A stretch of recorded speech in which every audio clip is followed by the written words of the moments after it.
Başkanım, boşaltılmış mıydı bina? Durumu neydi? Evet, bina depremden sonra tamamıyla boşaltmıştık.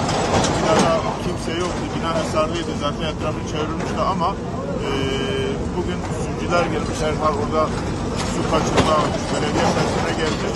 Suya bakmışlar. Belediye personelleri çıkmış. Belediye personellerinde hiçbir şey yok. Ama şu anda ses altında geliyor. Çalışmalar yapılıyor. İnşallah en kısa zamanda altta kalan vatandaşımızı çıkartmaya çalışıyoruz. Evet, öncelikle hepimize geçmiş olsun. Bu bina depremden dolayı çok ağır hasarlıydı. Hasardan dolayı bina komple boştu. Ama bugün burada bir su varmış, sızıntısı varmış. O sızıntı nedeniyle belediye personelleri gelip o suyu kontrol etmişler. Bu suyu kontrol ettikten sonra bina çıkmış.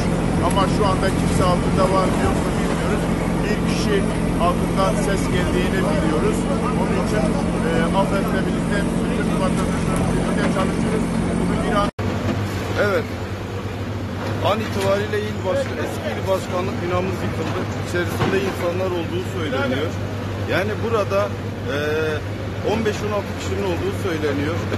Biz buraya tedbir alınmaz, bu kadar liyakatsizliğin olduğu bir ortam görmedik.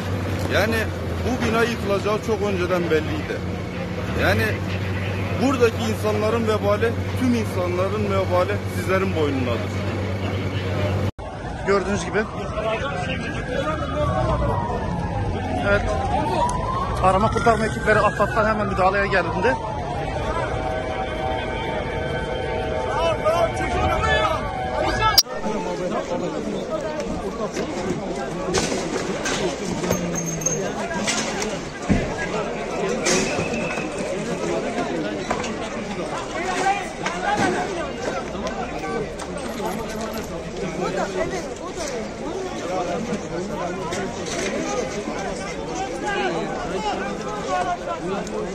Evet,